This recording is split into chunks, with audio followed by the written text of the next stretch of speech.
chance to check your work. All the recordings will be played once only. The test is in 4 sections. At the end of the test, you will be given 10 minutes to transfer your answers to an answer sheet. Now turn to Section 1. Section 1. You will hear a man asking for information about health services in the place where he is living. First, you have some time to look at questions 1 to 6.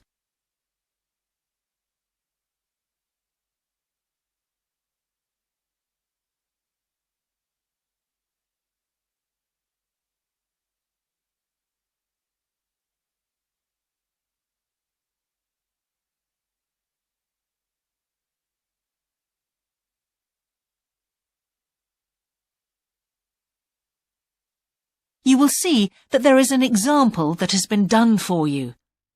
On this occasion only, the conversation relating to this will be played first.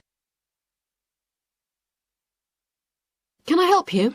Yes, I've just moved to this area with my wife and children, and I'd like to know where we can all register with a doctor at a health centre.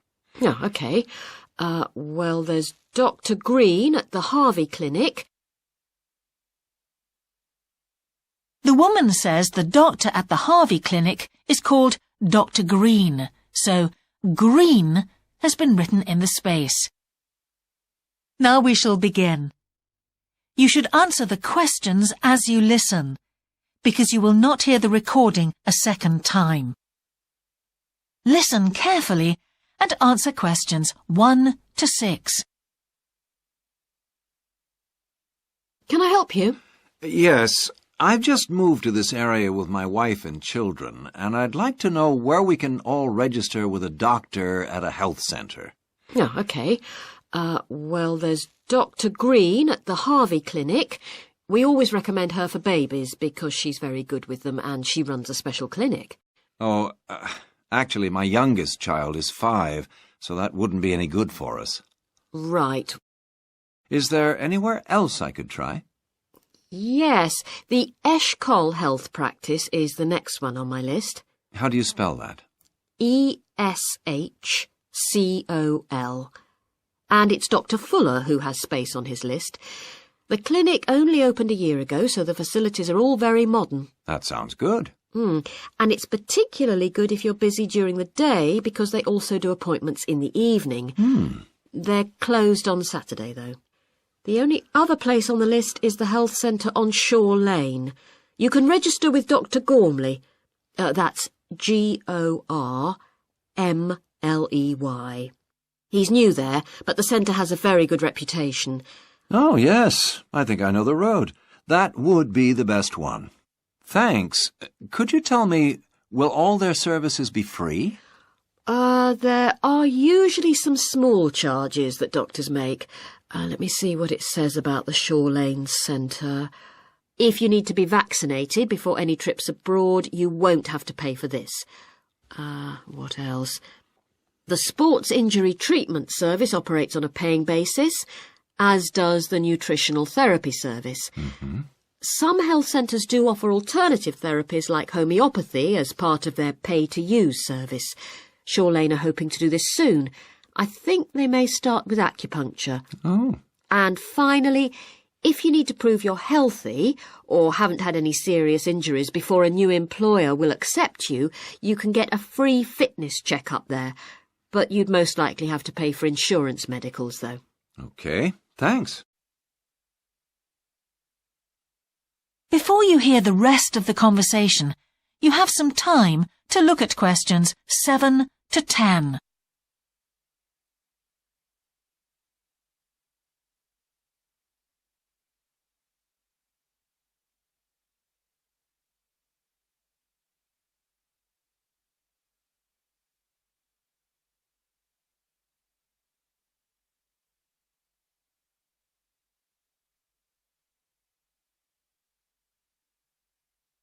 Now listen and answer questions 7 to 10. You might also be interested to know the centre is running a pilot scheme of talks for patients. I've got the list here. Actually, they look very interesting. What sort of things? Well, the first one's about giving up smoking. It's next week, the 25th of February at 7 p.m, and that's in room 4. It says the talk will stress the health benefits, particularly for people with asthma or heart disease. That sounds very interesting. There's also a talk for families with children. It's on healthy eating and takes place on the 1st of March at 5 o'clock. Will that be at the health centre? Actually, it's at the primary school on Shore Lane. I imagine they're inviting the parents of pupils there. It says here, all welcome. I might go to that if I have time. There's a couple of other talks. One giving advice about how to avoid injuries while doing exercise. It's on the 9th of March. Oh, it's a late afternoon talk at 4:30. And it'll be in room 6. It also says the talk is suitable for all ages. And finally, there's a talk called Stress Management, which is on the...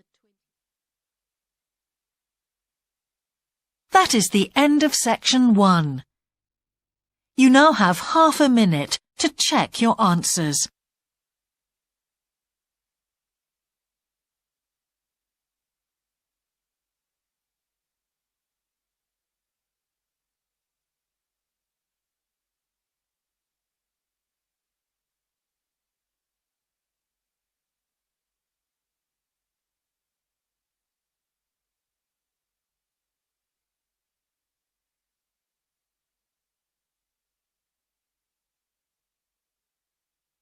Now turn to section 2.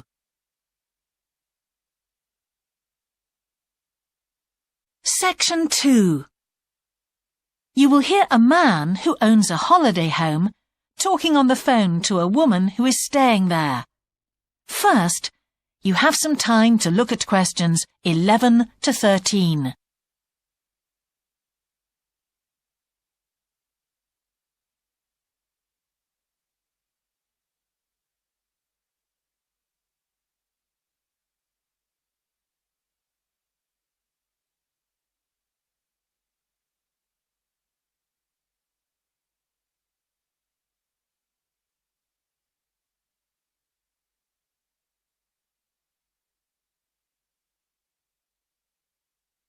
Now listen carefully and answer questions 11 to 13. Hello? Hi, it's Laura Carlton here. We've just arrived at the holiday flat, but I can't get the hot water and heating to work. Oh, right. That's easy. Don't worry. In the upstairs cupboard, you'll find the water heater. You'll see 3 main controls on the left at the bottom of the heater. The first one, the round one on the far left, is the most important one for the heating and hot water. It's the main control switch. Make sure it's in the on position. The switch itself doesn't light up, but the little square below will be black if the switch is off. That's probably what's happened. It's got switched off by mistake. The middle one of these 3 controls, you'll see it's slightly larger than the first one, controls the radiators. If you feel cold while you're there and need the radiators on, this needs to be turned to maximum. The last of the 3 controls, the one on the right, is usually on about a number 4 setting, which for the water in the taps is usually quite hot enough. Below the heating controls in the middle is a small round plastic button. If there isn't enough water in the pipes, sometimes the heater goes out. If this happens, you'll need to press this button to reset the heater. Hold it in for about 5 seconds and the heater should come on again. Then there's a little square indicator under the 3rd knob that's a kind of alarm light. It'll flash if you need to reset the heater. It sounds complicated. I'm sure you won't have any problems with it. There should be some more instructions on the side of the heater. Call me back if you can't make it work. OK. Before you hear the rest of the conversation, you have some time to look at questions 14 to 20.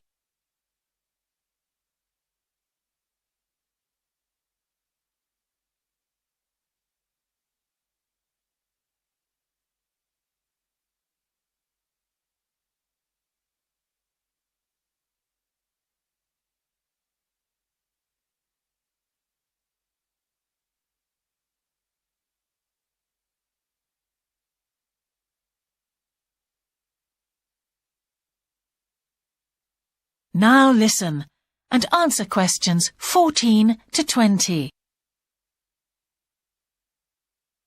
While you're on the phone, we haven't managed to find a few things we need, like extra pillows for the beds and some washing powder. Is there any here? Pillows, yes.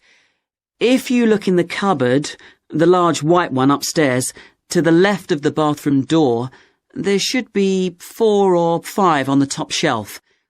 And if you want to do some washing, there's some powder for that, probably by the back door. There's a kind of shelf there above the sink. In fact, I'm sure there's some there in a large blue box. You need about half a cupful for each wash. Oh, and that reminds me. The spare key to the back door is hanging on a hook on the wall by the sitting room window. Please make sure to put it back when you've used it. The previous guest lost it in the garden and I had to get another one made. And if you have any trouble with the lamps, you'll find some spare bulbs in a large cardboard box. It's on top of the washing machine with all kinds of useful things in it. Oh, and another thing I forgot to mention when we last spoke. Yes? I've left you a local map, so you'll be able to find your way around easily. It shows the whole area. I put it in the top drawer of the chest under the TV in your bedroom. There's a whole file of local information in there too. Thanks. What about visiting the town? Can you give us any advice? Yes. You'll need to take the car. It's too far to walk from the flat, really. You have to pay to leave your car in all the car parks now, I'm afraid. I like the one that's by the station best, and you can walk to the town centre from there in 5 minutes. That's where all the best restaurants are. But if you want a takeaway, the Italian one does really good pasta and pizzas. Call 732281 for that one, or 766119 for the Chinese. They're both good, and they'll both deliver to the flat. As for places to visit, yes, do go and see the Railway Museum. The exhibition is small, but really good.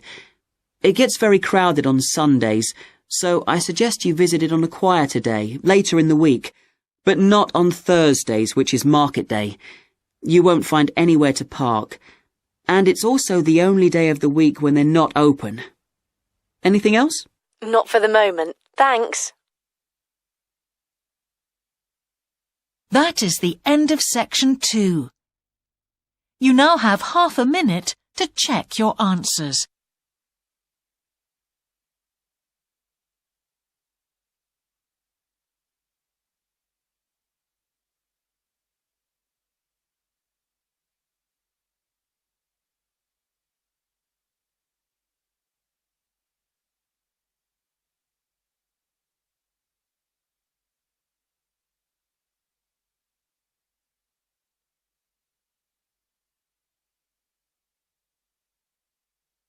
Now turn to section 3.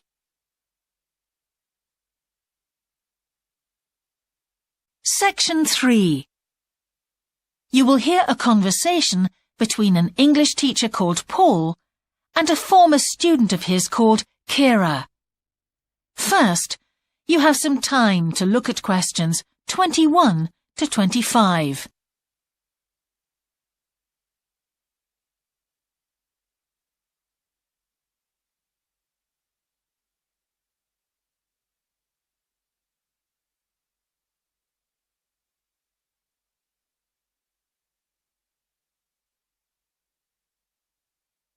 Now listen carefully and answer questions 21 to 25. Hello, Kira. How are you? Fine, thanks, Paul. How are you? Well, thanks. It's good to see you. It must be 12 months since you did our course. That's right. It's nice to come back and say hello. What course did you enroll in? Actually, I went straight into third-year pharmacy. They credited me with 2 years, which probably made it more difficult for me. On the other hand, you were lucky to be granted credits. Is that why you chose the course? Yes, and as I'd already finished a course in it in my country, I thought it would be easier if I studied something I already knew. I didn't realize you went into third year. I thought you started in first year. No wonder it was so hard. And what do you think is one of the big differences between studying at a university here and studying in your country? Well, I found it very difficult to write assignments because I wasn't familiar with that aspect of the system here. The main problem is that the lectures expect you to be critical. That made me feel really terrible. I thought, how can I possibly do it? How can I comment on someone else's research when they probably spent 5 years doing it? I think a lot of people who come from overseas countries have similar problems. But after a while, it became easier for me. People expect you to have problems with the process of reading and writing, but in fact, it is more a question of altering your viewpoint towards academic study. How was the content of the lectures? Was it easy for you? I didn't really have many problems understanding lectures. The content was very similar to what I'd studied before. And what about the lecturers themselves? Are they essentially the same as lecturers in your country? Well, actually, no. Here they're much easier to approach. After every lecture, you can go and ask them something you didn't understand, or you can make an appointment and talk to them about anything in the course. Maybe you found them different because you're a more mature student now, whereas when you were studying in your country, you were younger and not so assertive. No, I don't think that's the difference. Most of the students here do it. In my faculty, they all seem to make appointments, usually to talk about something in the course that's worrying them, but sometimes just about something that might really interest them, something they might want to specialize in. The lecturers must set aside certain times every week when they're available for students. That's good to hear. Before you hear the rest of the conversation, you have some time to look at questions 26 to 30.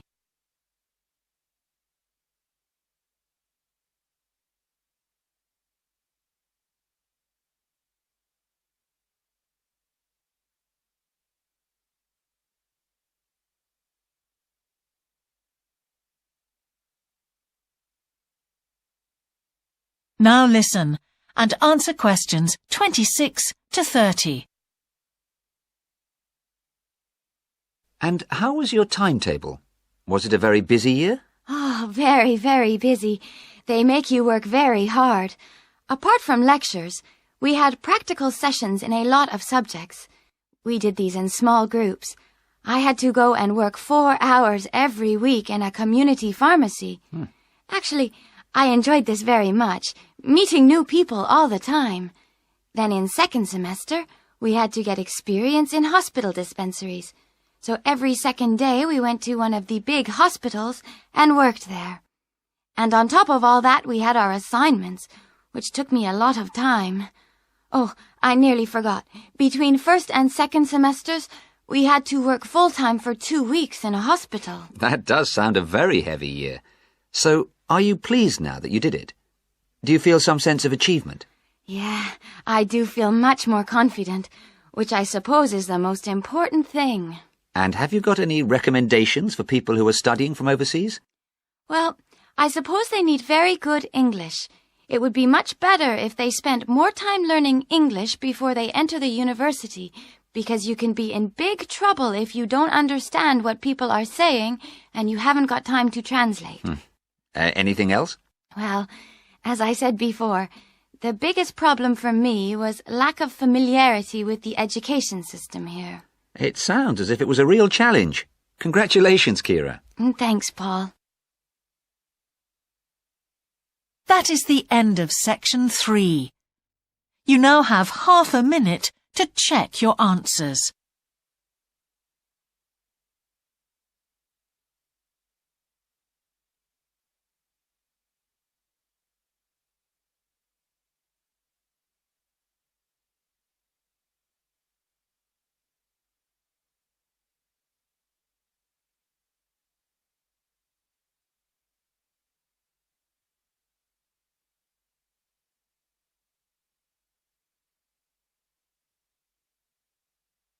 Now turn to section 4.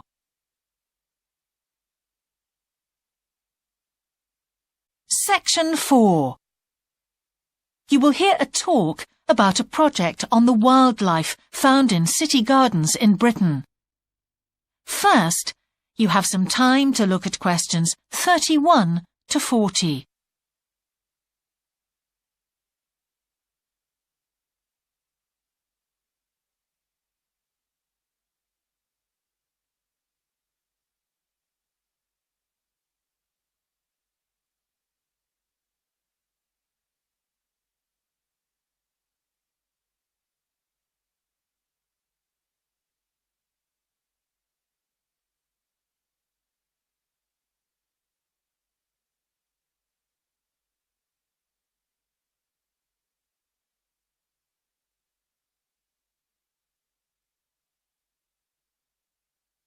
Now listen carefully and answer questions 31 to 40. Good morning. Today I'd like to present the findings of our Year 2 project on wildlife found in gardens throughout our city. I'll start by saying something about the background to the project, then talk a little bit about our research techniques, and then indicate some of our interim findings. First of all, how did we choose our topic? Well, there are 4 of us in the group, and one day, while we were discussing a possible focus, 2 of the group mentioned that they had seen yet more sparrowhawks, one of Britain's most interesting birds of prey, in their own city centre gardens, and wondered why they were turning up in these gardens in great numbers. We were all very engaged by the idea of why wild animals would choose to inhabit a city garden. Why is it so popular with wildlife when the countryside itself is becoming less so? The first thing we did was to establish what proportion of the urban land is taken up by private gardens. We estimated that it was about 1/5, and this was endorsed by looking at large-scale usage maps in the town land survey office, 24% to be precise. Our own informal discussions with neighbors and friends led us to believe that many garden owners had interesting experiences to relate regarding wild animal sightings.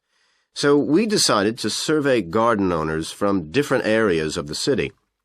Just over 100 of them completed a survey once every 2 weeks for 12 months, ticking off species they had seen from a pro forma list, and adding the names of any rarer ones.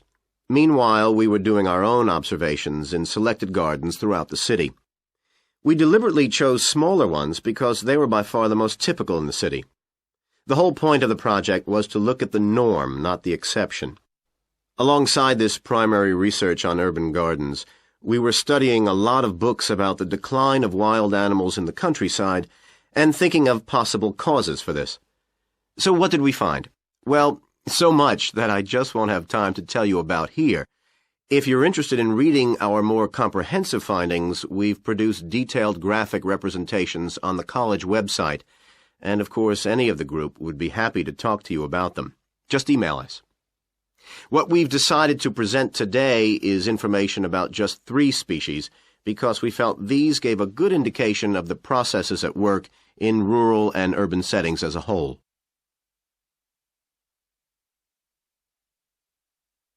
The first species to generate a lot of interesting information was frogs, and there was a clear pattern here. They proliferate where there is suitable water. Garden ponds are on the increase, rural ponds are disappearing, leading to massive migration to the towns. Hedgehogs are also finding it easier to live in urban areas, this time because their predators are not finding it quite so attractive to leave their rural environment, so hedgehogs have a better survival rate in cities. We had lots of sightings, so all in all we had no difficulties with our efforts to count their numbers precisely. Our final species is the finest of bird singers, the song thrush. On the decline in the countryside, they are experiencing a resurgence in urban gardens because these days gardeners are buying lots of different plants, which means there's an extensive range of seeds around, which is what they feed on. Another factor is the provision of nesting places, which is actually better in gardens than the countryside. Hard to believe it, but it's true. Incidentally, we discovered that a massive new survey on song thrushes is about to be launched, so you should keep an eye open for that. Now, I'd be happy to answer any questions you may have. That is the end of section 4. You now have half a minute to check your answers.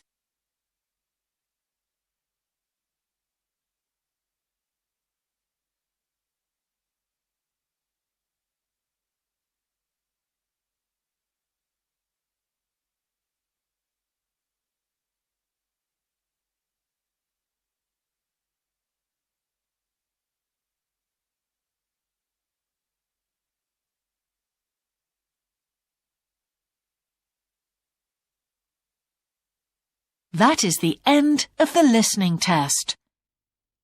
In the IELTS test, you would now have 10 minutes to transfer your answers to the answer sheet.